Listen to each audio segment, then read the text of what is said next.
जनगणना 2026 प्रक्रियेत ओबीसी समाजासाठी स्वतंत्र कॉलम समाविष्ट करण्यात यावा या मागणीसाठी सकल ओबीसी समाज आणि ओबीसी सेवा संघ चंद्रपूर यांच्या वतीने आज शुक्रवारी जिल्हाधिकारी कार्यालयासमोर थाळी बजाव आंदोलन करण्यात आले। थाळ्या वाजवत आणि घोषणाबाजी करत आंदोलनकर्त्यांनी सरकार विरोधात तीव्र नाराजी व्यक्त केली।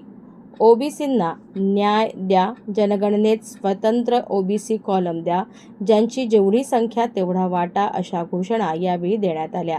सरकार ओबीसी समाजाच्या अस्तित्वाकडे जाणीवपूर्वक दुर्लक्ष करत असल्याचा आरोप आंदोलनकर्त्यांनी केला।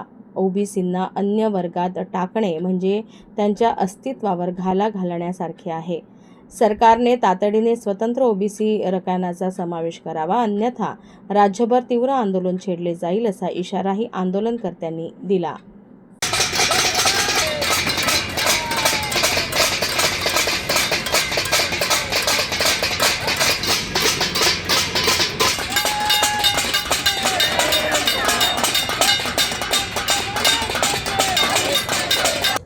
दोन 2026 ची जनगणना सुरू झालेली आहे आणि या जनगणनेमध्ये ओबीसींचा कॉलम नाही।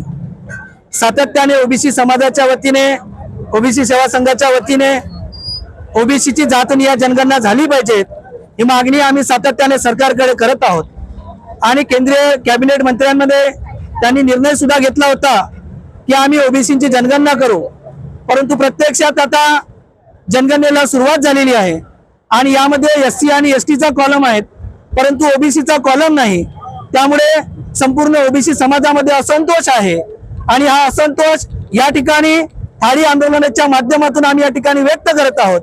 आणि आम्ही सरकारला इशारा देत आहोत की जी जनगणना सुरू आहे त्यामध्ये ओबीसीचा कॉलम टाका आणि नंतरच जनगणना करा, अन्यथा येणाऱ्या काळामध्ये तुम्ही जर आम्हाला मोजलं नाही तर आम्ही तुम्हाला मोजणार नाही, हे सांगण्यासाठी हे थाळी आंदोलन आहे।